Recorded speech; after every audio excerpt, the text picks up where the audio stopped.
Hi welcome to Jubiles learning. കഴിഞ്ഞ ദിവസത്തെ ക്ലാസ്സുകളൊക്കെ എങ്ങനെ ഉണ്ടായിരുന്നു? നമ്മൾ കുറച്ച് പ്രസ്താവന രീതിയിലുള്ള ചോദ്യങ്ങളായിരുന്നു ചെയ്തത്. എന്നാലും ഞാൻ അതിലൂടെ നിങ്ങൾക്ക് കൺസെപ്റ്റുകൾ എങ്ങനെ മനസ്സിലാക്കാൻ പറ്റും, അതിൽ നിന്ന് എങ്ങനെയാണ് ഉത്തരത്തിലേക്ക് എത്താം എന്നുള്ള കാര്യങ്ങളായിരുന്നു പറഞ്ഞിരുന്നത്. ഇന്ന് നമ്മൾ അതിൻ്റെ കുറച്ച് ബാക്കിയുള്ള ചോദ്യം, ഇതിലും അതുപോലെ തന്നെ നമ്മൾ കൺസെപ്റ്റ് മനസ്സിലാക്കുക. നമ്മൾ ആദ്യം 3-4 വീഡിയോസ് ചെയ്തതിൽ നിന്ന് കുറച്ച് ഡിഫറെൻ്റ് ആയിട്ട് വന്നിട്ടുള്ള ചോദ്യങ്ങളാണ്. അപ്പോൾ നമ്മൾ സൈക്കോളജിയുടെ എല്ലാ ഭാഗങ്ങളിൽ നിന്നുള്ള ചോദ്യങ്ങൾ നമ്മൾ പഠിക്കണം. റീസെൻ്റായി വരുന്ന എക്സാമുകളിൽ ഡയറക്റ്റ് ആയിട്ട് കുറേ ചോദ്യങ്ങൾ വരാറുണ്ട്, പക്ഷേ ചില സമയത്ത് ഇത്തരം ചോദ്യങ്ങൾ വരാറുണ്ട്. അപ്പോൾ ഇന്ന് കുറച്ചുകൂടി മനസ്സിലാക്കി തന്നെ നമുക്ക് പോവാം. ക്ലിയർ അല്ലേ? അതായത് നമ്മൾ ഒരു സർഫസിലായിട്ട്, അതായത് ചോദ്യങ്ങളുടെ അല്ലെങ്കിൽ കൺസെപ്റ്റുകളുടെ ഒരു സർഫസ് ഏരിയ മാത്രമായിരുന്നു ചില ക്വസ്റ്റ്യൻ പേപ്പറിൽ കവർ ചെയ്തിരുന്നത്.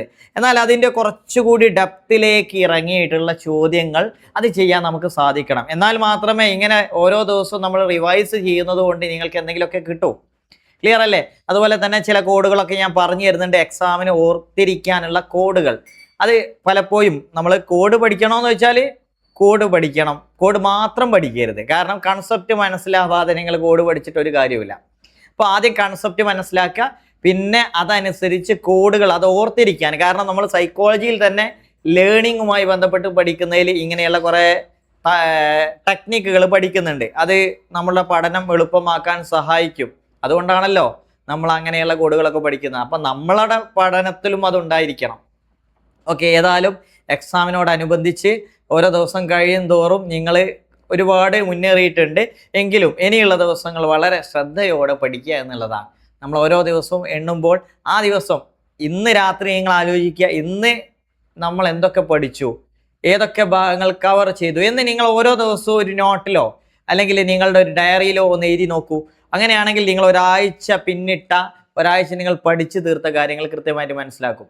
നിങ്ങൾ അലംഭാവം കാണിച്ചിട്ടുണ്ടെങ്കിൽ അത് കൃത്യമായിട്ട് മനസ്സിലാക്കാനും പറ്റും. ഇനി അതിനുള്ള സമയമല്ല, നമ്മൾ വളരെ സീരിയസ് ആയി നോക്കേണ്ട സമയമാണ്. അതുകൊണ്ട് തന്നെ നമുക്ക് ചോദ്യങ്ങളിലേക്ക് പോവാം. ഓക്കെ, നമ്മുടെ ക്ലാസ്സുകളൊക്കെ ഉപകാരപ്പെട്ടു എന്ന് കരുതുന്നു. നമ്മുടെ ചാനൽ ലൈക്ക് ചെയ്യാത്തവരൊക്കെ ലൈക്ക് ചെയ്യുക, അതുപോലെ തന്നെ സബ്സ്ക്രൈബ് ചെയ്യുക. ഇഷ്ടപ്പെട്ടാൽ ഒന്ന് ലൈക്ക് കൊടുക്കണേ. ഓക്കെ, ഫസ്റ്റ് ചോദ്യം നോക്കാം. ആദ്യത്തെ ചോദ്യം, ചെടിയുടെ വിവിധ ഭാഗങ്ങൾ കണ്ടെത്തുന്നതിനായി അരുൺ ചെടികളെ നിരീക്ഷിക്കുകയാണ്. അല്ലെ, ഒരു കുട്ടി ചെടികളെ നിരീക്ഷിക്കുക, അല്ലെ, ഒബ്സർവ് ചെയ്യുകയാണ്. പ്രത്യക്ഷത്തിൽ കാണപ്പെട്ട ഇല, കാണ്ഡം എന്നിവ അരുൺ കണ്ടെത്തി. അല്ലെ, നമ്മളെ ചെടി നോക്കുമ്പോൾ ഇലയും അതിൻ്റെ തടി കാണ്ടൊക്കെ കാണും. ഇത് കണ്ട് നിന്ന ഗോപു ചെടിയുടെ മറ്റു ഭാഗങ്ങൾ ഏതെല്ലാമെന്ന് മറ്റൊരു ചെടി കാണിച്ചുകൊണ്ട് പറഞ്ഞു കൊടുത്തു. ഇത്തരം അനുഭവങ്ങളാണ് കുട്ടികൾക്ക് നൽകേണ്ടതെന്ന് നിർദ്ദേശിച്ചത്. ഇവിടെ ഒരു കൺസെപ്റ്റ് മനസ്സിലാക്കിയോ എന്ന് ടെസ്റ്റ് ചെയ്യാണ്. അപ്പോൾ ഇവിടെ നോക്കൂ, ബ്രൂണർ, വൈഗോഡ്സ്കി, സ്കിന്നർ, ചോംസ്കി, ഇവരിൽ ആരാണ് ഇത്തരം ഒരു പഠന രീതി, ഇങ്ങനെയുള്ള അനുഭവങ്ങൾ അവർക്ക് ലഭ്യമാക്കണം, പഠനത്തിൽ അത് അനുഭവിക്കണം എന്ന് പറഞ്ഞു തന്നത്? അപ്പോൾ ഇതിൽ നോക്കൂ, ബ്രൂണർ, വൈഗോഡ്സ്കി, സ്കിന്നർ, ചോംസ്കി. നമുക്കറിയാം ഈ ബിഹേവിയറിസം, നമ്മൾ പഠിച്ച കൺസെപ്റ്റിൽ ബിഹേവിയറിസം അതൊരിക്കലും ഇത്തരം ഒരു ആശയത്തിലേക്കല്ല എത്തിച്ചേരുന്നത്. അല്ലേ, സ്റ്റിമുലസ് കൊടുക്കണം, റെസ്പോൺസ്, അങ്ങനെയുള്ള ഒരു ആശയം.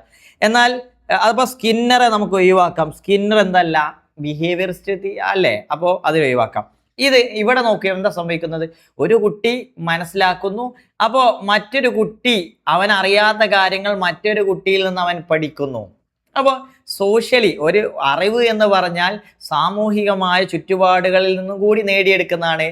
ഒരാൾക്ക് അറിയാത്തത് മറ്റുള്ളവരിൽ നിന്ന് നേടിയെടുക്കാൻ നിങ്ങൾ ആലോചിച്ച് നോക്കൂ. ഒരു ഗ്രൂപ്പായിട്ടുള്ള ഒരു പഠനമല്ലേ ഇവിടെ നടക്കുന്നത്. ഒബ്സർവ് ചെയ്യുന്നു, അല്ലേ, പരിതസ്ഥിതിയിൽ നിന്ന് മനസ്സിലാക്കുന്നു, കൂടെ അവൻ്റെ സ്വന്തക്ക് നടക്കാത്ത കാര്യങ്ങൾ മറ്റുള്ളവരെ ഹെൽപ്പ് ചെയ്യുന്നു. ഇങ്ങനെയൊക്കെ പറഞ്ഞ ആളാരായിരിക്കും? അതാണ് വൈഗോഡ്സ്കി, അല്ലേ, സോഷ്യൽ കൺസ്ട്രക്റ്റിവിസ്റ്റ് തിയറിയുടെ വക്താവാണ്. ബ്രൂണർ നമുക്കറിയാം കൊഗ്നിറ്റീവ് തിയറിയാണ്, അദ്ദേഹത്തിൻ്റെ കൊഗ്നിറ്റീവ് തിയറിയാണ് നമ്മൾ പറഞ്ഞത്. അതുപോലെ ചോംസ്കി നമുക്ക് ലാംഗ്വേജും അതുപോലെ തന്നെ ലാംഗ്വേജ് ഡെവലപ്മെൻറ്റുമായി ബന്ധപ്പെട്ട ആ ചർച്ചയിലാണ് ലാഡ് എന്നുള്ള കൺസെപ്റ്റ്, ലാംഗ്വേജ് അക്വിസിഷൻ ഡിവൈസ് ഉള്ളത് ആർക്കാണ്?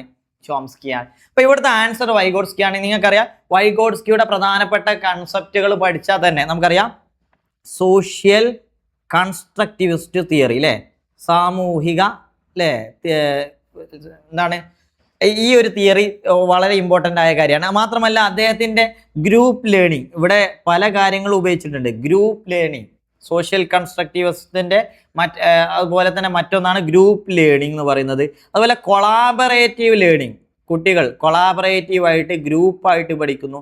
മാത്രമല്ല ഇവിടെ മറ്റുള്ളവർ ഹെൽപ്പ് ചെയ്യുന്ന കണ്ടില്ലേ. അതായത് ഇദ്ദേഹം പറഞ്ഞൊരു കൺസെപ്റ്റാണ് എന്ത്, zone of proximal development, zone of proximal development ZPD. ഇവിടെ മറ്റൊരാളുടെ സ്കഫോൾഡിങ്ങിലൂടെ അല്ലെ, ഈ ഒരു സ്കഫോൾഡിങ്. അപ്പൊ ഈ കൺസെപ്റ്റുകളൊക്കെ മനസ്സിലാക്കിയാൽ നമുക്ക് ഇതിന്റെ ആൻസർ ചെയ്യാൻ പറ്റും. ഇനി മറ്റുള്ള ഓപ്ഷൻസ് നോക്കൂ. ബ്രൂണറെ കുറിച്ച് ഞാൻ ഇതുവരെ പറയാത്തൊരു പുതിയ നോക്കുക, ഇത് വളരെ ഇമ്പോർട്ടൻ്റ് ആയിട്ടുണ്ട്. ഇമ്പോർട്ടൻ്റ് എന്ന് പറഞ്ഞാൽ അദ്ദേഹത്തിന്റെ പ്രധാനപ്പെട്ട ഒരു ഇതാണ് ലേൺ ടു ലേൺ അല്ലേ, ലേൺ ടു ലേൺ, പഠിക്കാൻ വേണ്ടി പഠിക്കുക. അതാരുടെ കൺസെപ്റ്റാണ്, ബ്രൂണറുടെ. നമ്മളിപ്പോൾ ഇതുവരെ പറഞ്ഞിട്ടില്ല അല്ലേ, പുതിയൊരു കൺസെപ്റ്റാണ്. നെക്സ്റ്റ് സ്കിന്നർ പരീക്ഷ ബിഹേവിയറിസ്റ്റ് ആണ്. അദ്ദേഹം പരീക്ഷണം നടത്തിയ അറിയല്ലോ, എലിയിലും അല്ലേ പ്രാവിലുമാണ്. അപ്പൊ ഇതിങ്ങനെ ഇതിൽ നിങ്ങൾ എന്ത് ചെയ്യുക അറിയോ, ഇവരുടെ എന്തിലൊക്കെ പരീക്ഷണം നടത്തി നോർത്തിരിക്കാൻ ചില കോഴ്സുകൾ ഞാൻ പറഞ്ഞു. ഇന്ന് കുറച്ച് കോഴ്സ് പറയാം. പട്ടിപ്പാവലോ, പട്ടിയിൽ പരീക്ഷണം നടത്തിയത് പാവലോയാണ്, നിങ്ങൾ പഠിച്ചിട്ടുണ്ടാവും. പട്ടിപ്പാവലോ, പൂച്ച തോണ്ടൈക്ക്, എലിപ്രാവ് സ്കിന്നർ, എലിയിലും പ്രാവിലും പരീക്ഷണം നടത്തിയത് സ്കിന്നർ. അങ്ങനെ ഈ പ്രധാനപ്പെട്ട ആളുകൾ അങ്ങ് ഓർത്തിരിക്കുക കേട്ടോ. ചോംസ്കി നമ്മൾ പറഞ്ഞു. അടുത്ത ക്വസ്റ്റ്യൻ നോക്കാം. ജെറോമസ് ബ്രൂണർ, കണ്ടോ നേരത്തെ പറഞ്ഞില്ലേ അടുത്ത ബ്രൂണറുമായിട്ടുള്ള കൺസെപ്റ്റ്. ജെറോമസ് ബ്രൂണർ നിർദ്ദേശിച്ച വൈജ്ഞാനിക വികാസം, അദ്ദേഹത്തിന്റെ കോഗ്നിറ്റീവ് ഡെവലപ്മെന്റ് അല്ലെ. Which of the following are the areas of cognitive development proposed by Jeromes Bruner? ഏതാണ്? അത് സിമ്പിൾ ആയിട്ട് കാണാതെ തന്നെ പഠിക്കുക. ഏതാണ്? Enactive, iconic and symbolic. ഏതൊക്കെയാണ്? പ്രവർത്തന ഘട്ടം, ബിംബന ഘട്ടം, പ്രതിരൂപാത്മക ഘട്ടം. ഞാൻ മലയാളം എന്ന് പറഞ്ഞു, ഇംഗ്ലീഷും തന്നെ ഓർത്തിരുന്നോ. Enactive stage, iconic stage, symbolic. ഇതിൽ നമുക്കറിയാം. ഞാനൊന്ന് അതിന്റെ ഡീറ്റെയിൽ പറഞ്ഞുതരാം. പ്രവർത്തന ഘട്ടം എന്ന് പറഞ്ഞാൽ എനാക്റ്റീവ് സ്റ്റേജ്, അതിൽ മൂർത്ത വസ്തുക്കൾ, അബ്സ്ട്രാക്റ്റ് ആയിട്ടോ അല്ലെ, അബ്സ്ട്രാക്റ്റ്, കോൺക്രീറ്റ്, അതിൽ കോൺക്രീറ്റ് ആയിട്ടുള്ള വസ്തുക്കൾ ഉപയോഗിച്ചു കൊണ്ടുള്ള പഠന രീതിയാണ് അല്ലെ. ഇവിടെ ആശയത്തിന്റെയും പ്രാഥമിക തലം പ്രവർത്തനത്തിൻ്റെതാണ് എന്ന് ബ്രൂണറുടെ അഭിപ്രായം. രണ്ടാമത്തെ ഘട്ടത്തിലാണ് ബിംബന ഘട്ടം, ഐക്കണിക് സ്റ്റേജ് അല്ലെ. ബിംബന അല്ലെ, അതിന് ഓരോ ബിംബം, ഐക്കൺസ്, അതായിരിക്കും ഇവരുടെ ആശയ രൂപീകരണത്തിൽ പ്രധാന പങ്ക് വഹിക്കുന്നത്. എന്നാൽ സിംബോളിക് സ്റ്റേജിലെത്തുമ്പോൾ അവിടെ ഉയർന്ന തലത്തിലുള്ള ആശയ രൂപീകരണം നടക്കുന്നു. ഇതൊക്കെ പ്രതീകങ്ങൾ, ചിഹ്നങ്ങൾ, ഭാഷ തുടങ്ങിയവ ഉപയോഗിക്കാൻ പഠിക്കുന്നു. ഓക്കെ, ഇവിടുത്തെ കോഗ്നിറ്റീവ് ഡെവലപ്മെന്റിന്റെ ഓരോ സ്റ്റേജുകൾ പറഞ്ഞിട്ടുള്ളതാണ്. ഓക്കെ, നെക്സ്റ്റ് നോക്കൂ. അന്താരാഷ്ട്ര മനുഷ്യാവകാശ സമിതിയുടെ ഉടമ്പടി പ്രകാരം പ്രത്യേക പരിഗണന അർഹിക്കുന്നവരുടെ അവകാശങ്ങൾ സംരക്ഷിക്കുന്നതിനും അവരുടെ സമഗ്രവും വ്യാപകവുമായ അഭിവൃദ്ധിക്കും വേണ്ടി രൂപം കൊണ്ട ഉടമ്പടി. ഇതൊരു ഇന്റർനാഷണൽ ലെവലിൽ നമ്മൾ ഇതുമായി ബന്ധപ്പെട്ട് കുറച്ച് ആക്ടുകൾ, ഇന്ത്യയിലുള്ള ആക്ടുകൾ പഠിച്ചിട്ടുണ്ടായിരുന്നു, കഴിഞ്ഞ ക്വസ്റ്റ്യൻസിലൊക്കെ വന്നില്ലേ. അതുപോലെ തന്നെ ഇന്റർനാഷണൽ തലത്തിൽ ഏത് ആക്ടാണ് ഇവർക്ക് സപ്പോർട്ട് കൊടുത്തുകൊണ്ട് ഇവരുടെ കാര്യങ്ങൾ ശ്രദ്ധിക്കാൻ വേണ്ടി ഒരു ആക്ട് രൂപീകൃതമായത്?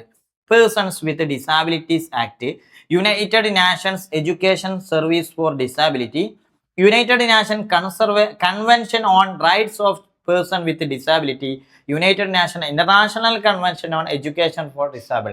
അപ്പൊ ഒരു അന്താരാഷ്ട്ര ഉടമ്പടിയെ കുറിച്ചാണ് ചോദ്യം. ഇതിന്റെ ആൻസർ വരുന്നത് United Nation convention on rights of person with disability. Okay, ഇത് 2006 വന്നതാണ് കേട്ടോ, 2006 വന്നതാണ്. അപ്പൊ ഇതിന്റെ ഭാഗമായിട്ട് പിന്നീട് ഇന്ത്യയിൽ പല ആക്ടുകൾ വന്നിട്ടുണ്ട്. അപ്പൊ ഞാൻ എന്ത് ചെയ്യാം, rights of person with disabilities under RPWD act 2026 ഇത് വന്ന നോക്ക് 2016. ഇത് ഇന്ത്യയിൽ നിലവിൽ വന്നതാ. ഇങ്ങനെ വരാനുള്ള പ്രധാനപ്പെട്ട കാരണം എന്താണ്? ഇതിന് മുമ്പുള്ള കൺവെൻഷൻ, പല ഇന്റർനാഷണൽ കൺവെൻഷൻസ് നടന്നു, അതിന്റെ അടിസ്ഥാനത്തിൽ വന്നതാണ്. ഇനി നോക്കൂ, in order to provide education through mainstream school, അതായത് നമ്മൾ പറഞ്ഞു ഈ ഓരോ ഡിസാബിൾഡ് ആയ കുട്ടികളെ അവരെ മെയിൻ സ്ട്രീം വിദ്യാഭ്യാസം തന്നെ കൊടുക്കണം. സ്പെഷ്യൽ സ്കൂളിലോ അങ്ങനെയുള്ള അല്ലെങ്കിൽ മാറ്റി നിർത്തലുകളോ പാടില്ല. അതുകൊണ്ട് തന്നെ മെയിൻ സ്ട്രീം ആയിട്ടില്ലേ മുഖ്യധാര സ്കൂളുകളിൽ പഠിപ്പിക്കുക, മുഖ്യധാരയിലേക്ക് കൊണ്ടുവരാൻ വേണ്ടിയിട്ടുള്ള ശ്രമം. അപ്പോൾ അവരെന്ത് ചെയ്യണം, അവിടെ പേഴ്സൺ വിത്ത് ഡിസാബിലിറ്റീസ് ആക്ട് 1995 നമ്മൾ ആ ഓപ്ഷനിൽ പറഞ്ഞ് ഇത് ചോദ്യം വന്നിട്ടുണ്ട് കേട്ടോ. ഇതിന്റെ ഓരോ കാലക്രമത്തിൽ അതിനെ ഓർഡർ അല്ലെ, ഓർഡർ അതിന്റെ ക്രോണോളജിക്കൽ ഓർഡർ നോക്കാനൊക്കെ വന്നിട്ടില്ലേ. അപ്പോൾ ഇത് അതിൽ വന്നൊരു ക്വസ്റ്റ്യൻ ആണ്. 1995 അത് ഓർത്ത് വെക്കണം കേട്ടോ, പേഴ്സൺ വിത്ത് ഡിസാബിലിറ്റീസ് ആക്ട്. അപ്പോൾ അത് വന്നില്ലേ, അതിന്റെ പ്രൊവിഷൻ അനുസരിച്ച് a comprehensive action plan for including children and youth with disabilities has been formulated. The different sectors to be covered in the plan. നോക്കൂ, ഇതിന്റെ ഭാഗമായിട്ട് ഈ right of person with disabilities under RPW act വന്നത് അതിന്റെ അടിസ്ഥാനത്തിൽ early childhood care and education അത് പ്രധാനപ്പെട്ട ഒരു ഏരിയ ആയിരുന്നു. അതായത് അല്ലേ, ഏർലി ചൈൽഡ്ഹുഡ് നേരത്തെ തന്നെ നമ്മൾ പഠിച്ചില്ലേ, ഏർലി എന്താ പറയാ ECCE അത് നമ്മൾ പ്രധാനമായി ഇതിന് ഇമ്പോർട്ടൻസ് ഉണ്ട്. എലമെന്ററി എഡ്യൂക്കേഷൻ പ്രാഥമിക വിദ്യാഭ്യാസത്തിന് പ്രാധാന്യം കൊടുത്തിട്ടുണ്ട്. Secondary education, higher and technical education, vocational education. ഇനി ഇവിടെ ശ്രദ്ധിക്കാനുള്ളത്, ഈ ഒരു ആക്ട് പ്രകാരം നമ്മുടെ ചിൽഡ്രൻസ് വിത്ത് ഡിസാബിൾഡ് അങ്ങനെയുള്ള ഒരു പ്രയോഗം വന്നു. അതായത് നമ്മൾ പറയൂലേ ഹാൻഡിക്യാപ്ഡ് ചിൽഡ്രൻ എന്നൊക്കെ പറയുന്നതിന് പകരം ചിൽഡ്രൻ വിത്ത് ഡിസാബിൾഡ് ഇങ്ങനെയുള്ളൊരു പ്രയോഗം വന്നു അല്ലേ. ഇപ്പോ ഇതിന് മറ്റല്ലേ ദിവ്യാംഗൻ നേടില്ലേ, ദിവ്യാംഗൻ ഇങ്ങനെയുള്ള ഒരു പ്രയോഗം പുതുതായിട്ട് ദിവ്യാംഗൻ എന്നുള്ള ഒരു പ്രയോഗം കൂടി വന്നിട്ടുണ്ട്. ഓക്കെ, ഏതായാലും നെക്സ്റ്റ് ക്വസ്റ്റ്യൻ നോക്കാം. സ്കൂളിൽ പഠിതാവിനെ വിലയിരുത്തുന്നതിന്റെ ഉദ്ദേശം. അപ്പോൾ നെക്സ്റ്റ് ഒരു ഭാഗത്ത് സൈക്കോളജിയിൽ മറ്റൊരു ഭാഗം പെഡഗോജിയിലെ അസസ്മെന്റുമായി ബന്ധപ്പെട്ട the purpose of learner assessment in school. എന്താണ് അസസ്മെന്റിന്റെ ഉദ്ദേശം? First one, summative and formative assessment of learner. അത്യന്തിക വിലയിരുത്തലും സംരചനാ വിലയിരുത്തലും. മലയാളം കണ്ടാൽ ചിലപ്പോൾ ഞെട്ടണ്ട, ഇംഗ്ലീഷ് വായിച്ചാൽ മതി. നമ്മൾ പഠിച്ചിട്ടുണ്ട് സമ്മേറ്റീവ്, ഫോർമേറ്റീവ്. അതായത് നമുക്കറിയില്ല സമ്മേറ്റീവ് എന്ന് പറഞ്ഞാൽ എന്താ, വാർഷിക അവസാനത്തിൽ നടത്തുന്ന പരീക്ഷകളൊക്കെ നമ്മൾ സമ്മേറ്റീവിലാണ് പെടുത്തുക. അതേ സമയത്ത് അസൈൻമെന്റ് ഒക്കെ കൊടുക്കുക അല്ലെ, അതൊക്കെ നമ്മൾ എന്തിലും ഫോർമേറ്റീവിലാണ് വിടുക. CCE വർക്കുകളൊക്കെ ഉണ്ടല്ലോ, comprehensive, continuous and comprehensive valuation. Next diagnostic assessment and remedial teaching അല്ലെ. കുട്ടികളുടെ ഡയഗ്നോസ്റ്റിക് അസസ്മെന്റ് നടത്താറുണ്ട് അല്ലെ, എന്തെങ്കിലും പ്രോബ്ലം ഉണ്ടെങ്കിൽ അത് ഫൈൻഡ് ഔട്ട് ചെയ്യാൻ വേണ്ടിയിട്ടും. എന്നിട്ട് നമ്മൾ റെമഡിയൽ ടീച്ചിങ് കൊടുക്കുന്നു, അതായത് പരിഹാര ബോധനം കൊടുക്കുന്നു. അത് അസസ്മെന്റ് ലക്ഷ്യമാണെന്ന് ചോദിക്കുന്നത്. എൻഷുറിങ് റെഡിനെസ് ടു ലേൺ, പഠിക്കാനുള്ള സന്നദ്ധത, റെഡിനെസ് ഉറപ്പുവരുത്തുന്നു. ശരിയാണ്, ഇതൊക്കെ അസസ്മെന്റിന്റെ കാര്യങ്ങൾ തന്നെയാണ്. സമ്മേറ്റീവ്, ഫോർമേറ്റീവ്, അതുപോലെ എന്തെങ്കിലും പ്രോബ്ലം ഉണ്ടെങ്കിൽ നമ്മൾ ആ ഡയഗ്നോസ്റ്റിക് ടെസ്റ്റ് നടത്തുന്നു, നിദാന ശോധകം. ഓക്കെ, ഇനി ലാസ്റ്റ് ഓപ്ഷൻ നോക്കൂ, ഗിവിംഗ് പണിഷ്മെന്റ് ടു ചിൽഡ്രൻ, കുട്ടികളെ ശിക്ഷിക്കുക, അതാണ് അതിന്റെ ഒരു ലക്ഷ്യം. അല്ല, ഒരിക്കലും അല്ല. സോ നമുക്ക് നാലാമത്തെ ഓപ്ഷൻ ശരിയല്ല എന്ന് പറയാം. അപ്പൊ ശരിയായത് 3 ഉണ്ടല്ലോ. ഇനി നോക്കൂ, ഓപ്ഷൻ നോക്കൂ, A 1 only, B 1 and 2 only, 3 1 2 3 4 only, 1 2 3 only. ഏതാണ് 1 2 3 only? Option D is the correct answer. ഇതാണ് ശരിയായത്. ഇവിടെ സമ്മേറ്റീവ് എന്ന് പറഞ്ഞാൽ അതിനൊരു സമ്മേറ്റീവ് നമ്മൾ പറഞ്ഞു വാർഷിക, ഇതിനൊരു പേരുകൾ കൂടി അതുകൂടി പഠിച്ചു വെക്കൂ, അത് പലപ്പോഴും ചോദിക്കാറുണ്ട്. അസസ്മെന്റ് ഓഫ് ലേണിംഗ്, ഓഫ് വന്നാൽ ഏതാണ് സമ്മേറ്റിങ്.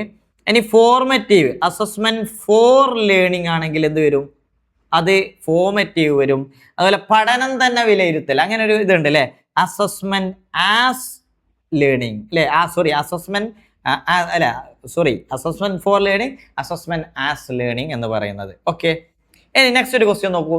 ഒരു വ്യക്തിയുടെ ശാരീരിക ചലനശക്തി ക്രോഡീകരിക്കാനും സന്തുലനാവസ്ഥ നിലനിർത്താനും സാധിക്കുന്നത് മസ്തിഷ്കത്തിന്റെ ഏത് ഭാഗത്തിന്റെ പ്രവർത്തനം മൂലമാണ്? ഇത് സാധാരണ ഇങ്ങനെ ചോദ്യം വരാറില്ല, പക്ഷെ നമ്മുടെ ബ്രെയിനുമായിട്ടുള്ള ചർച്ചകൾ വരാറുണ്ട്. ബ്രെയിനിൽ എത്ര കാര്യങ്ങൾ ഓർത്തിരിക്കാം, ഓർമ്മ, മറവി എന്നൊക്കെ പറയാം, അതിന്റെ ഭാഗമായിട്ടുള്ള ചോദ്യമാണെന്ന് വിചാരിച്ചോളൂ. അപ്പോൾ ഒരു വ്യക്തിയുടെ ശാരീരിക ചലനശക്തി ക്രോഡീകരിക്കുക, അതായത് ഇംഗ്ലീഷ് വായിച്ചാൽ മതി, the physical movement and the stability in the movement of a person is due to the working of. അപ്പോൾ അതിന്റെ സ്റ്റെബിലിറ്റി നിലനിർത്താൻ സെറിബ്രാണോ, തലാമസ് ആണോ, സെറിബെല്ലാണോ, ഹൈപ്പോതലാമസ് ആണോ, ഏതാണ് വർക്ക് ചെയ്യുന്നത്? അത് സെറിബെല്ലമാണ് കേട്ടോ, സെറിബെല്ലം ഇതാണ് വർക്ക് ചെയ്യുന്നത്. നെക്സ്റ്റ് അടുത്ത ക്വസ്റ്റ്യൻ നോക്കൂ. ക്ലാസിക്കൽ, ഓപ്പറന്റ് കണ്ടീഷനിങ് എന്നിവ തമ്മിലുള്ള വ്യത്യാസം ആശ്രയിച്ചിരിക്കുന്നത്. ഇവിടെ നമ്മളെ തിയറികൾ വന്നു, ക്ലാസിക്കൽ കണ്ടീഷനിങ്ങും ഓപ്പറന്റ് കണ്ടീഷനിങ്ങും നമ്മൾ ബിഹേവിയറിസ്റ്റ് തിയറിയുമായി ബന്ധപ്പെട്ടതാണ് അല്ലേ. അവിടെ ഇതിന്റെ വ്യത്യാസം ആശ്രയിച്ചിരിക്കുന്നത് എന്തിന്റെ അടിസ്ഥാനത്തിൽ? ഇത് തമ്മിൽ വ്യത്യാസം ഉണ്ടല്ലോ, പ്രതികരണത്തിന്റെ സ്വഭാവം. നിങ്ങൾ ആലോചിച്ച് നോക്കൂ, ഇപ്പോൾ ഒരു സ്റ്റിമുലസ് കൊടുത്താൽ അതിനൊരു റെസ്പോൺസ് ഉണ്ടാവും. അല്ലെ, സ്റ്റിമുലസ് ആണ് റെസ്പോൺസിനെ സ്വാധീനിക്കുന്നത് എന്നുള്ള ഒരു കൺസെപ്റ്റ് ആരുടേതായിരുന്നു? ക്ലാസിക്കൽ കണ്ടീഷൻ അല്ലെ, പാവ്ലോവിന്റെ പൗരാണിക അനുബന്ധന സിദ്ധാന്തമായിരുന്നു അല്ലെ, ക്ലാസിക്കൽ കണ്ടീഷനിങ്ങിന്റെ. അതുപോലെ തന്നെ ഓപ്പറന്റ് കണ്ടീഷനിങ്, റെസ്പോൺസ് അല്ലെ, റെസ്പോൺസ് സ്റ്റിമുലസിലേക്ക് നയിക്കുന്നു, സ്റ്റിമുലസ് അല്ലെ വരുന്നു, പിന്നെ എന്ത് ചെയ്യുന്നു, അതിനെ ഒന്ന് റീഇൻഫോഴ്സ് ചെയ്യണം. അപ്പൊ ഇവിടെ നമുക്കറിയാം പ്രതികരണത്തിന്റെ സ്വഭാവം ഇമ്പോർട്ടൻ്റാ. അതുപോലെ പ്രബലനത്തിന്റെ സോഴ്സ്, പ്രബലനം റീഇൻഫോഴ്സ്മെന്റിന്റെ സോഴ്സ്, അപ്പൊ അതും ഇതിൽ വരുന്നുണ്ട്. ആ റീഇൻഫോഴ്സ്മെന്റ് സോഴ്സിന്റെ അടിസ്ഥാനത്തിൽ വ്യത്യാസം വരുന്നുണ്ട്. സോ ഇവിടെ രണ്ടും പറയാം. സോ ഇവിടുത്തെ ഓപ്ഷൻ ആയിട്ട് വരുന്നത് പ്രതികരണത്തിന്റെ സ്വഭാവവും പ്രബലനത്തിന്റെ സോഴ്സ് കേട്ടോ. ഇതാണ് കേട്ടോ ഇതാണ് ഇവിടുത്തെ answer. Option C is the correct answer. Both the nature of response, റെസ്പോൺസിന്റെ പ്രതികരണം എങ്ങനെയാണ്, അതുപോലെ ആണ് ദ സോഴ്സ് ഓഫ് റീഇൻഫോഴ്സ്മെന്റ്. ഇവിടെ ഇതിന്റെ ഒരു വ്യത്യാസം നമ്മൾ പറയുന്നുണ്ട്, ക്ലാസിക്കൽ കണ്ടീഷനിങ്ങും ഓപ്പറന്റ് കണ്ടീഷനും തമ്മിലുള്ള വ്യത്യാസം. അതായത് ക്ലാസിക്കൽ കണ്ടീഷൻ ഫോക്കസസ് ഇൻവോളണ്ടറി, പ്രതികരണം അല്ലെ, അവിടെ എങ്ങനെയാ വരുന്നത്, റെസ്പോൺസ് വരുന്നത് ഇൻവോളണ്ടറി, ഇതിന്റെ ഒരു നാച്ചറാണ് നമ്മൾ പറഞ്ഞില്ലേ, നാച്ചർ. അതുപോലെ തന്നെ ഫോക്കസ് ഓൺ വോളണ്ടറി, ഇവിടെ വോളണ്ടറി ആണ്, സ്വയം ഇവിടെ ഇൻവോളണ്ടറി ആണെങ്കിൽ വോളണ്ടറി ആയിട്ടാണ് ഓപ്പറന്റ് കണ്ടീഷനിൽ വരുന്നത്. അതായത് റെസ്പോൺസ് കൊടുക്കുന്നതാണ് വോളണ്ടറി ആണ്. അപ്പൊ അതിന്റെ സ്വഭാവം അതല്ലേ. അതുപോലെ ഗോൾ ഡയറക്റ്റഡ് ബിഹേവിയർ, സ്പോണ്ടാനിയസ്. അതുപോലെ തന്നെ classical condition unconditioned stimulus. Okay, unconditioned stimulus ആണ്. എന്നാൽ റീഇൻഫോഴ്സ്മെന്റ് ആൻഡ് പണിഷ്മെന്റ് ആണ് ഇവിടെ നമ്മൾ സ്റ്റിമുലസ് കൊടുക്കുന്നു ആൻഡ് റെസ്പോൺസ് അതുമായി ബന്ധപ്പെട്ടതാണെങ്കിൽ റീഇൻഫോഴ്സ്മെന്റ് ഞാൻ പറഞ്ഞില്ലായിരുന്നോ, അതായത് റെസ്പോൺസ് ചെയ്യുന്നു, അതിൻ്റെ ഫലമായിട്ട് സ്റ്റിമുലസ് വരുന്നു, സ്റ്റിമുലസിനെ ശക്തിപ്പെടുത്താൻ റീഇൻഫോഴ്സ്മെന്റ് കൊടുക്കണം. അതുപോലെ പണിഷ്മെന്റ് അതുമായി ബന്ധപ്പെട്ട ഒരു കൺസെപ്റ്റാണ്. ഇനി the response occurs before the stimulus. Okay, അപ്പോൾ the response occurs before the stimulus, the response occurs after the stimulus, സ്റ്റിമുലസിന്റെ ശേഷമാണ്. അപ്പോൾ നമ്മൾ നേരത്തെ പറഞ്ഞതിൽ ഒന്ന് വിട്ടുപോയില്ലേ, സമയം വിട്ടുപോയി, സമയം. അപ്പൊ നമുക്ക് ഓപ്ഷൻ ഇവിടെ ചെറിയൊരു മാറ്റം ഉണ്ട് കേട്ടോ. ഏതാണ് നമുക്ക് സമയം കൂടി പറയാം, കാരണം ആഫ്റ്റർ അല്ലേ വരുന്നത്, ആഫ്റ്റർ ബിഫോർ, അപ്പൊ അതും കൂടി അതിനെ ബാധിച്ചിരിക്കുന്നു. ഇനി നെക്സ്റ്റ് ക്വസ്റ്റ്യൻ നോക്കാം. കോൾബർഗിന്റെ നൈതികപരമായ കാര്യകാരണം കണ്ടെത്തൽ എന്നത്, അതായത് moral reasoning proposed by Kohlberg is, നമുക്ക് ഹെയ്ൻസ് ഡിലേമ എന്നുള്ള ഒരു കൺസെപ്റ്റ് ഉണ്ടല്ലോ, ഹെയ്ൻസിന്റെ ഡിലേമ. നമ്മളൊരു കഥ പറഞ്ഞിരുന്നു, ഒരാള് സ്വന്തം ഭാര്യ ക്യാൻസർ ബാധിതയായിട്ട്, ഹെയ്ൻസിന്റെ ഭാര്യ ക്യാൻസർ ബാധിതയായിട്ട് മരുന്ന് മോഷ്ടിക്കുന്നു. അതായത് മരുന്ന് ഉണ്ടാക്കിയത്, അതിന് മരുന്ന് വേണം, വാങ്ങാനുള്ള പണമില്ല, അത് എത്ര ചോദിച്ചിട്ടും അയാൾ കൊടുക്കുന്നില്ല, വില കുറച്ച് കൊടുക്കുന്നില്ല. അവസാനം ഭാര്യയെ രക്ഷിക്കാൻ മരുന്ന് മോഷ്ടിക്കുന്നു. മരുന്ന് മോഷ്ടിക്കുന്നത് സുഹൃത്ത് അറിയുന്നു. സുഹൃത്ത് ഒരു പോലീസ് ഉദ്യോഗസ്ഥനാണ്. അദ്ദേഹം എന്ത് ചെയ്യുന്നു, ഇത് അവിടെ ഹെയ്ൻസ് മോഷ്ടിക്കുന്നത് ശരിയോ തെറ്റോ എന്നുള്ളത് അവിടെ ഒരു ചോദ്യമായിരുന്നു. രണ്ടാമത്തെ ഘട്ടത്തിൽ സുഹൃത്ത് അറിയുന്നു, സുഹൃത്തല്ലേ, അപ്പോൾ അവരെ രക്ഷിക്കണോ അതല്ലെങ്കിൽ മേലുദ്യോഗസ്ഥന് റിപ്പോർട്ട് ചെയ്യണോ എന്നുള്ളത്. മേലുദ്യോഗസ്ഥനെ അങ്ങനെ റിപ്പോർട്ട് ചെയ്യുമ്പോൾ ഇവനെ പിടികൂടുന്നു അല്ലേ, ഇവിടെ പിടികൂടുന്നു, അങ്ങനെ കോടതിയിലേക്ക് കൊണ്ടുപോകുന്നു. ഇങ്ങനെയുള്ള ഒരു കഥയാണ്. ഈ കഥയിൽ ആ മോറൽ റീസണിങ്, നൈതികപരമായ കാര്യകാരണം കണ്ടെത്തുന്നത് അത് 4 ഓപ്ഷൻ കൊടുത്തിട്ടുണ്ട്. എന്ത്, എപ്പോൾ എന്നിങ്ങനെയുള്ള ചോദ്യങ്ങളുടെ ജഡ്ജ്മെന്റിൽ ഉൾപ്പെടുത്തിയിരിക്കുന്ന ചിന്താ പ്രക്രിയ. അതായത് എന്ത്, എപ്പോൾ എന്നുള്ളതാണ് അവിടുത്തെ വിഷയം, അല്ലെങ്കിൽ ശരി തെറ്റ് എന്നിവയുമായി ബന്ധപ്പെട്ട ചോദ്യങ്ങളുടെ ജഡ്ജ്മെന്റിൽ ഉൾപ്പെട്ടിരിക്കുന്ന ചിന്താ പ്രക്രിയ. അതായത് ആ ഒരു പ്രോസസ്സിൽ അത് ശരിയാണോ, നമ്മൾ ഹെയ്ൻസ് ചെയ്തത് ശരിയാണോ തെറ്റാണോ അല്ലേ, നമ്മുടെ സുഹൃത്ത് അത് മറ്റുള്ള തൻ്റെ മേലുദ്യോഗസ്ഥനോട് പറയണ്ടേ, അവിടെ അത് ശരി തെറ്റുമായി ബന്ധപ്പെട്ടതാണ്. ഇനി മൂന്നാമത്തെ ഓപ്ഷൻ നോക്കൂ, മൂല്യങ്ങൾ, മനോഭാവങ്ങൾ എന്നിവയുമായി ബന്ധപ്പെട്ടത്. അതായത് thinking process involve in the judgement about questions of values and attitude. വാല്യൂസും ആറ്റിറ്റ്യൂഡിലുള്ള പ്രശ്നമാണോ, അല്ലെങ്കിൽ ആര്, എന്തുകൊണ്ട് എന്നിങ്ങനെയുള്ള ചോദ്യങ്ങളുടെ ജഡ്ജ്മെന്റിൽ ഉൾപ്പെട്ടത്. അതായത് questions of who and why, ഇവിടെ ആര്, എന്തുകൊണ്ട് എന്നുള്ളതാണോ വിഷയം, അതല്ലെങ്കിൽ അവരുടെ ആറ്റിറ്റ്യൂഡിലുള്ള വിഷയമാണോ, അല്ല, പിന്നെ എന്താണ്, അവൻ ചെയ്തത് ശരിയോ തെറ്റോ എന്നുള്ളതിലാണ് ഈ മോറൽ ജഡ്ജ്മെന്റ് നടക്കുന്നത്. സോ ഇവിടുത്തെ ആൻസർ എന്താണ്, option B is the correct answer. Okay, next question നോക്കൂ. അതിനു മുമ്പ് ഞാൻ ഇത് കഴിഞ്ഞ ക്ലാസ്സിൽ കാണിച്ചിട്ടുണ്ട്, ജസ്റ്റ് ഒന്ന് ഓർത്തിരിക്കുക. നമ്മുടെ കോൾബർഗിന്റെ മോറൽ ഡെവലപ്മെന്റിന്റെ ഭാഗമായിട്ട് അതിനെ 3 ഘട്ടങ്ങളായി തിരിച്ചിട്ടുണ്ട്. പ്രീ കൺവെൻഷനൽ, പൂർവ്വ യാഥാസ്ഥിത ഘട്ടം, അതുപോലെ യാഥാസ്ഥിത സദാചാര ഘട്ടം, പിന്നെ പോസ്റ്റ് യാഥാസ്ഥികാനാന്തര, അങ്ങനെ 3 ഘട്ടത്തിൽ. ഈ 3 ഘട്ടത്തിലും ഓരോന്നിലും 2 ഘട്ടങ്ങളുണ്ട്. അങ്ങനെ നോക്കുമ്പോൾ ടോട്ടൽ എത്ര ഉണ്ട്? ടോട്ടൽ 6 ഘട്ടങ്ങളാണ് ഈ ഒരു ഇതിലെ മോറൽ ഡെവലപ്മെന്റ് വരുന്നത്. ഓക്കെ, ഇത് വളരെ ഇമ്പോർട്ടന്റ് ഒരു പോയിന്റ് ആണ് കേട്ടോ. ഇനി ഇവിടെ അതുമായി ബന്ധപ്പെട്ട ഒരു ചോദ്യമുണ്ട്. At which stage of Lawrence Kohlberg's theory of moral development do ചില്ലർ ignore the intention of others? അതായത് കോൾബർഗിന്റെ ഏത് ഘട്ടത്തിലാണ് കുട്ടികൾ മറ്റുള്ളവരെ കുറിച്ചുള്ള ചിന്ത ഒഴിവാക്കുന്നതും and instead focus on the fear of authority and negative consequence? കുട്ടികൾ അതോറിറ്റിയെ ഭയക്കുന്ന ഒരു ഘട്ടം ഏതാണ്? അപ്പൊ ഏതാണ് ഘട്ടം? നമ്മൾ കഴിഞ്ഞ ക്ലാസ്സിൽ പറഞ്ഞു. അത് ഏതാണ്? പണിഷ്മെന്റ് ആൻഡ് ഒബീഡിയൻസ് ഓറിയന്റേഷൻ ആണോ? Good boy good girl orientation ആണോ? ലോ ആൻഡ് ഓർഡർ ഓറിയന്റേഷൻ ആണോ? സോഷ്യൽ കോൺട്രാക്ട് ഓറിയന്റേഷൻ ആണോ? ഏതാണ് ഇവിടെ? കുട്ടികൾ ഫിയർ ഓഫ് അതോറിറ്റി, അതായത് നമ്മളെ രക്ഷിതാക്കളെ ഭയക്കുക, പേടിക്കുന്നത് ഏത് ഘട്ടത്തിലാണ്? നമുക്കറിയാം, പണിഷ്മെന്റ് ആൻഡ് ഒബീഡിയൻസ് ഓറിയന്റേഷൻ, അതിന്റെ ഒരു പേരാട്ടോ. നമ്മൾ ഈ ഓരോന്ന് പറഞ്ഞല്ലോ, ഇതാ ഫസ്റ്റ് ഘട്ടം കണ്ടോ, ഇതാണ് punishment and obedience orientation. Next question നോക്കൂ. അധ്യാപിക ഹരണ വസ്തുതകൾ കണ്ടെത്തുന്നതിന് വേണ്ടി, അതായത് 2 × 7 14 = 14 ഇങ്ങനെയുള്ളൊരു സാധനം, ഈ എന്ന ഗുണനക്രിയയുടെ ചർച്ച തുടങ്ങി. 5 അതുമായി ബന്ധപ്പെട്ട വിപരീത ക്രിയകൾ, അതിന്റെ നേരെ ഓപ്പോസിറ്റ്, അതായത് 14/2 = 7, 14/7 = 2 എന്നിവ കണ്ടെത്തി. ഈ കഴിവുമായി ബന്ധപ്പെട്ട പിയാഷെയുടെ വികസന ഘട്ടം, നമ്മൾ പിയാഷയെ കുറിച്ച് പറഞ്ഞിരുന്നു. എപ്പോഴും ചോദിക്കാറുള്ള ഒരു ഘട്ടം ഏതാണ്? പിയാഷെയുടെ ഈ ഘട്ടങ്ങളെ കുറിച്ച് ഡെവലപ്മെന്റിന്റെ, കോഗ്നിറ്റീവ് ഡെവലപ്മെന്റിന്റെ ഘട്ടങ്ങൾ ചോദിക്കാറുണ്ട്. First one sensory motor stage. അപ്പൊ ഈ ഘട്ടങ്ങളിൽ ഉണ്ടാവുന്ന പ്രത്യേകതകൾ മനസ്സിലാക്കിയാലും നമുക്ക് എഴുതാൻ പറ്റും. ഇവിടെ എന്താണ് ഇവിടുത്തെ നമ്മൾ റിവേഴ്സബിലിറ്റി, എന്താണ് ഇവിടുത്തെ പ്രത്യേകത? റിവേഴ്സബിലിറ്റി. ഓക്കെ, ഈ ഒരു പ്രത്യേകതയാണ് ഇവിടെ വരുന്നത്. അപ്പൊ ഈ റിവേഴ്സബിലിറ്റി ഏത് ഘട്ടത്തിലാണെന്നാണ്? സെൻസറി മോട്ടോർ സ്റ്റേജിലാണോ? ഫോർമൽ ഓപ്പറേഷണൽ സ്റ്റേജിലാണോ? പ്രീ ഓപ്പറേഷണൽ സ്റ്റേജിലാണോ? കോൺക്രീറ്റ് ഓപ്പറേഷണൽ സ്റ്റേജിലാണോ? ഏതാണ്? അതേതാണ്? കോൺക്രീറ്റ് ഓപ്പറേഷണൽ സ്റ്റേജിലാണ് കേട്ടോ. അപ്പൊ നമ്മൾ ആദ്യ ഘട്ടം ഇതിൽ ശരിക്കും ഇതാണ് ആദ്യം വരുന്നത്, രണ്ടാമത് വരുന്നതാണ് ഇത് മൂന്നാമത് ഏറ്റവും അവസാനം വരുന്നത്. അപ്പൊ ഇതിന്റെ ഒരു പ്രത്യേകത ഞാനൊരു എക്സാമ്പിൾ പറഞ്ഞുതരാം. റിവേഴ്സിബിലിറ്റി ആണ് ഇവിടുത്തെ പ്രത്യേകത.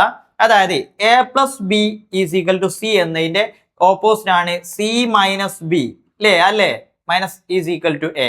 AB = C എന്നതിന്റെ റിവേഴ്സലാണ് C/B = A. അപ്പൊ ഇങ്ങനെ ഒരു ക്രിയ ചെയ്താൽ കിട്ടുന്ന ഫലത്തെ എതിർക്രിയ ചെയ്താൽ തുടങ്ങിയിടത്തു തന്നെ എത്താം, റിവേഴ്സ് ചെയ്യാം എന്ന് പറഞ്ഞത്. ഇവിടെ നമ്മൾ ഓരോ ഘട്ടത്തിലെയും പ്രധാനപ്പെട്ട കാര്യങ്ങൾ മനസ്സിലാക്കണം. ഉദാഹരണത്തിന് സെൻസറി ഓപ്പറേഷണൽ സ്റ്റേജിൽ കുട്ടിക്കില്ലാത്തത്, ഫസ്റ്റ് ഘട്ടത്തിൽ കുട്ടിക്കില്ലാത്തതാണ് എന്ത്? Object permanence. ഇതൊരു ഇമ്പോർട്ടൻ്റ് ആട്ടോ. അതായത് വസ്തുസ്ഥൈര്യം സെൻസറി മോട്ടോർ സ്റ്റേജിൽ. എന്താ വസ്തുസ്ഥൈര്യം? ഒരു വസ്തു കണ്ട് അത് കണ്ണിൽ നിന്ന് മറഞ്ഞാൽ പിന്നീട് ആ വസ്തു അവിടെ തന്നെ നിലനിൽക്കുന്നു എന്നുള്ള ഒരു ചിന്ത, അത് കുട്ടികൾക്ക് സെൻസറി മോട്ടോർ സ്റ്റേജിലില്ല. ഈ സെൻസറി മോട്ടോർ സ്റ്റേജിനെ പിയാഷെ 6 ഘട്ടങ്ങളായിട്ട് തിരിക്കുന്നുണ്ട്. അപ്പോൾ നമുക്ക് ഡീറ്റെയിൽ ആയിട്ട് പറയാം. അപ്പൊ ഏതായാലും ഒബ്ജക്റ്റ് പെർമനൻസ് ഇല്ലാത്തൊരു ഘട്ടമാണ് ഇത് സെൻസറി മോട്ടോർ സ്റ്റേജ്. രണ്ടാമത് നമ്മൾ പറഞ്ഞു പ്രാഗ് മനോവ്യാപാര ഘട്ടം, അല്ലെ? ഇതില് നമ്മൾ പറയാ കുട്ടിക്ക് എന്തില്ല, പല കാര്യങ്ങളും ഇല്ലാത്തൊരു ഘട്ടമാണ്. നമ്മൾ റിവേഴ്സബിലിറ്റി അതില്ലാത്തൊരു ഘട്ടം. അതുപോലെ തന്നെ നമ്മൾ പറഞ്ഞില്ലേ ആനിമിസം എന്ന് പറഞ്ഞാൽ എന്താ? വസ്തുക്കൾക്കൊക്കെ ഒരു ജീവൻ കൽപ്പിക്കുന്ന ഒരു പ്രത്യേകത ആനിമിസം. നമ്മൾ പറയില്ലേ വസ്തുക്കൾക്ക് ജീവനുണ്ട് എന്നുള്ള. ഇവിടെ മറ്റൊരു കാര്യം എന്ന് പറഞ്ഞാൽ കുട്ടികൾ ലോകത്തെ കാണുന്നത് ഈഗോസെൻട്രിസം, ആനിമിസം അല്ല കേട്ടോ, ഇവിടെ ഈഗോസെൻട്രിസം അതാണ് രണ്ടാമത്തെ പ്രധാനപ്പെട്ടത്. അതായത് ലോകത്തെ കുട്ടികൾ നോക്കിക്കാണുന്നത് തൻ്റെ കാഴ്ചയിലൂടെ, താൻ കാണുന്ന പോലെയാണ് ലോകം എന്നുള്ളത്. മൂന്നാമത്തെ ഘട്ടത്തിലാണ് നമ്മൾ പറയുന്നത് നോക്കി കോൺക്രീറ്റ് ഓപ്പറേഷണൽ സ്റ്റേജിൽ. ഈ രണ്ടാമത്തെ ഘട്ടത്തിൽ ആനിമിസം, നമ്മൾ പറഞ്ഞല്ലോ ജീവനുള്ളത്. അതുപോലെ തന്നെ സി റിവേഴ്സബിലിറ്റി ആ കുട്ടിക്കില്ല. അതൊക്കെ വരുന്നത് ഏത് ഘട്ടത്തിലാണ്? മൂന്നാമത്തെ ഘട്ടത്തിൽ. റിവേഴ്സബിലിറ്റി മൂന്നാമത്തെ ഘട്ടത്തിൽ. അതുപോലെ തന്നെ റിവേഴ്സിബിലിറ്റി ആണ് ഇപ്പം പറഞ്ഞത്. സീരിയേഷൻ, ശ്രേണീകരണം, ഇത് പലപ്പോഴും ചോദിച്ചു. സീരിയേഷൻ, ശ്രേണീകരണം, ക്ലാസിഫൈ ചെയ്യാം. ഇങ്ങനെയുള്ള കാര്യങ്ങളൊക്കെ കുട്ടിക്ക് ഉണ്ടാവുന്നത് ഈ ഒരു ഘട്ടത്തിലാണ്. ഇനി ലാസ്റ്റ് ഘട്ടം ഔപചാരിക മനോവ്യാപാര ഘട്ടം. ഈ ഘട്ടത്തിലാണ് ഹൈപ്പത്തറ്റിക്കോ ഡിഡക്റ്റീവ് തിങ്കിങ്, അതുപോലെ പ്രോബ്ലം സോൾവിങ്, ഇതൊക്കെ ഏറ്റവും നന്നായിട്ട് കുട്ടിക്ക് വരുന്നത് ഏത് ഘട്ടത്തിലാണ്? Formal operational stage. ഇതൊന്ന് പഠിച്ചു വെക്കണേ. ഇനി നെക്സ്റ്റ് ക്വസ്റ്റ്യൻ നോക്കൂ.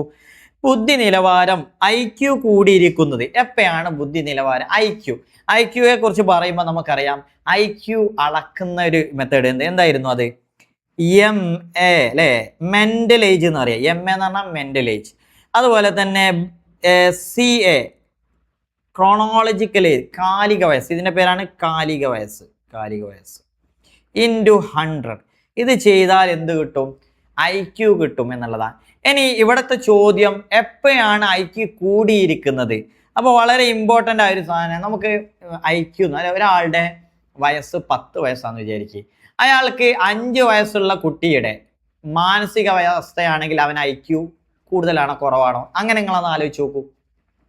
ഒരാളുടെ വയസ്സ് 10 വയസ്സാണ്, അവൻ്റെ മാനസിക അവസ്ഥ ഒരു 5 വയസ്സുള്ള കുട്ടിയുടേതാണെങ്കിൽ അവൻ്റെ IQ കൂടുതലോ കുറവോ? ഇവിടെ അവൻ്റെ IQ കുറവല്ലേ എന്ന് പറഞ്ഞാൽ മാനസിക വയസ്സ് കുറഞ്ഞാൽ IQ കുറയും. അപ്പൊ നേരെ ഇങ്ങനെ ആലോചിച്ചാൽ മതി. മാനസിക വയസ്സ് കൂടി ഒരാൾക്ക് 10 വയസ്സാണ്, അവൻ ഒരു 15 വയസ്സ് കുട്ടിയുള്ള ആളുടെ മനസ്സാണ് എന്ന് പറഞ്ഞാൽ മാനസിക വയസ്സ് കൂടിയ. ഇങ്ങനെ ആലോചിച്ചാൽ സിമ്പിൾ ആയിട്ട് കിട്ടും. മാനസിക വയസ്സ് കൂടിയാൽ മതി. അപ്പൊ ഓപ്ഷൻ നോക്കൂ. മാനസിക വയസ്സ് കാലിക വയസ്സിനേക്കാൾ കൂടിയിരിക്കുമ്പോൾ. ശരിയല്ലേ? അത് ശരിയാണ്. ഇത് ശരിയാണ് കേട്ടോ. ഇനി മറ്റുള്ള ഓപ്ഷനും കൂടി നോക്കാം. മാനസിക വയസ്സ് കാലിക വയസ്സിനേക്കാൾ കുറവായിരിക്കുമ്പോൾ, അപ്പോൾ അതൊരിക്കലും വരൂല. മൂന്നാമത്തെ നോക്കൂ. മാനസിക വയസ്സും കാലിക വയസ്സും തുല്യമാകുമ്പോൾ, അതും പറ്റൂല. മാനസിക വയസ്സും കാലിക വയസ്സും തമ്മിലുള്ള വ്യത്യാസം 1 ആയിരിക്കുമ്പോൾ, മാനസിക വയസ്സും കാലിക വയസ്സും തമ്മിലുള്ള വ്യത്യാസം അത് കൂടുതലോ കുറവോ എന്ന് പറയുന്നില്ല. അപ്പൊ രണ്ടിനും സാധ്യതയുണ്ട്. മാനസിക വയസ്സ് കൂടാനും ചിലപ്പോൾ കാലിക വയസ്സ് കൂടും. പക്ഷേ വ്യത്യാസം എന്ന് പറഞ്ഞാൽ രണ്ടും പറ്റിയല്ലോ. സോ അതും നമുക്ക് ഉൾപ്പെടുത്താൻ പറ്റില്ല. സോ ആൻസർ ഏതാണ്? 1 തന്നെയാണ്. Option A. Mental age is greater than chronological age. ഇതാ ഓക്കെ, മെന്റൽ ഏജ് ആണ് കൂടുതൽ. ഇനി ഞാൻ ഇവിടെ ഇതുമായി ബന്ധപ്പെട്ട് ചിലപ്പോൾ നിങ്ങളോട് പ്രാക്ടിക്കൽ ക്വസ്റ്റ്യൻ ഒക്കെ ചോദിച്ചു. ഒരാളുടെ വയസ്സ് 10 വയസ്സാണ്, അവന് ഒരു 5 വയസ്സുകാരൻ്റെ അതായത് അവൻ്റെ കാലിക വയസ്സ് സാധാരണ വയസ്സ് 5 വയസ്സുകാരൻ്റെ മെന്റൽ ഏജ് ആണ്, മാനസിക വയസ്സാണെങ്കിൽ അവൻ്റെ IQ ആണ് എങ്ങനെ? അതായത് മെന്റൽ ഏജ് ആദ്യം ചെയ്ത 5 ബൈ ക്രോണോളജിക്കൽ ഏജ് 10 ഇൻറ്റു 100. എന്തായിരിക്കും ഇതിൻ്റെ ആൻസർ? നോക്കൂ. 10 ഇങ്ങനെ വെട്ടിയാൽ 5, അപ്പം 100ൽ 10, 10 ഇൻറ്റു 5 50. ക്ലിയർ അല്ലേ? അപ്പൊ ഇവിടുത്തെ IQ എത്രയാണ്? 50 ആണ്. IQ 50 കുറവല്ലേ? ഇനി ഇതിനൊരു കോഡ് കൂടി ഞാൻ പഠിച്ചുതരാം. നിങ്ങൾ അയച്ചു നോക്കൂ. MACA. ഇതൊരു ഇംഗ്ലീഷ് ഒന്ന് വെച്ച് നോക്കൂ. മക്ക അല്ലെ, മക്കളെ എന്ന് ആലോചിച്ചാൽ മതി. എന്താ ആലോചിക്കേണ്ടത്? മക്കളെ എന്ന് ആലോചിച്ചാൽ മതി. ഇൻറ്റു 100 ചെയ്താൽ മതി. അപ്പം മക്ക എന്ന് പറഞ്ഞാൽ MC MA, ഇമ്മ, പിന്നെ ക എന്നുള്ളത് CA. ഓക്കെ, ആദ്യം MA വരണം, പിന്നെ CA വരണം, ഇൻറ്റു 100. ക്ലിയർ അല്ലേ? കോഡ് ഒന്ന് പഠിച്ചു വെക്കണേ. നെക്സ്റ്റ് ലാസ്റ്റ് ക്വസ്റ്റ്യൻ ആണ്. ആദർശ് വായിക്കുമ്പോൾ ചില വാക്കുകൾ വായിക്കും. വായിക്കുന്ന സമയത്ത് ചില വാക്കുകൾ വിട്ടുപോകും. ചിലപ്പോൾ നിർത്തേണ്ട സ്ഥലത്ത് നിർത്താതെ, സ്റ്റോപ്പ് ചെയ്യേണ്ടത് ഫുൾ സ്റ്റോപ്പ് ചെയ്യൂല. മറ്റ് ചിലപ്പോൾ 1-2 വരികൾ വിട്ട് വായിക്കും. ഇവിടെ വായനക്ക് എന്തോ ഒരു പ്രശ്നം ഉണ്ടല്ലോ. അപ്പൊ അതാ ചോദ്യം. ഏത് പഠന വൈകല്യമാണുള്ളത്? ശ്രദ്ധാ വൈകല്യം, ലിസണിങ് ഡിസബിലിറ്റി ആണോ? ഡിസ്നോമിയ നാമവൈകല്യമാണോ? ഡിസ്പ്രാക്സിയ പ്രയോഗ വൈകല്യമാണോ? ഡിസ്ലെക്സിയ വായന വൈകല്യമാണോ? ഇത് വായിച്ച് തന്നെ കിട്ടൂലേ. ഏതാണ്? ഓപ്ഷൻ ഡി, വായന വൈകല്യമാണ്. ക്ലിയർ അല്ലേ? ഓക്കെ, നമ്മൾ ഇന്ന് കുറെ ചോദ്യങ്ങൾ ചെയ്തു. ഞാൻ അതിൽ ചില ഭാഗങ്ങളുടെ ഒക്കെ കൺസെപ്റ്റുകൾ പറഞ്ഞു തന്നു. തീർച്ചയായിട്ടും ഈ ക്ലാസ്സിൽ നിങ്ങൾ കേട്ട കാര്യങ്ങളൊക്കെ നിങ്ങൾക്ക് ഉപകാരപ്പെടും. നമുക്ക് എന്ത് ചെയ്യാം? വീണ്ടും അടുത്ത ക്ലാസ്സിൽ കാണാം. നമ്മുടെ 30 ദിവസത്തെ ക്രാഷ് കോഴ്സ് ഏതാനും ദിവസങ്ങൾക്കകം അവസാനിക്കും. അതിൻ്റെ അഡ്മിഷൻ അവസാനിക്കും. താല്പര്യമുള്ള ആളുകൾ നമ്മുടെ എഡ്യൂബ്ലിസിൻ്റെ നമ്പറുമായിട്ട് കോൺടാക്ട് ചെയ്യുക. തീർച്ചയായിട്ടും നമ്മുടെ ആപ്ലിക്കേഷനിലൂടെ സിസ്റ്റമാറ്റിക് ആയിട്ട് പ്രാക്ടീസ് ടെസ്റ്റ് ചെയ്തുകൊണ്ടുള്ള ഒരു കേട്ടറ്റ് എക്സാമിന് വേണ്ടിയിട്ട് ശക്തമായൊരു പ്രിപ്പറേഷൻ നിങ്ങൾക്ക് ലഭിക്കും.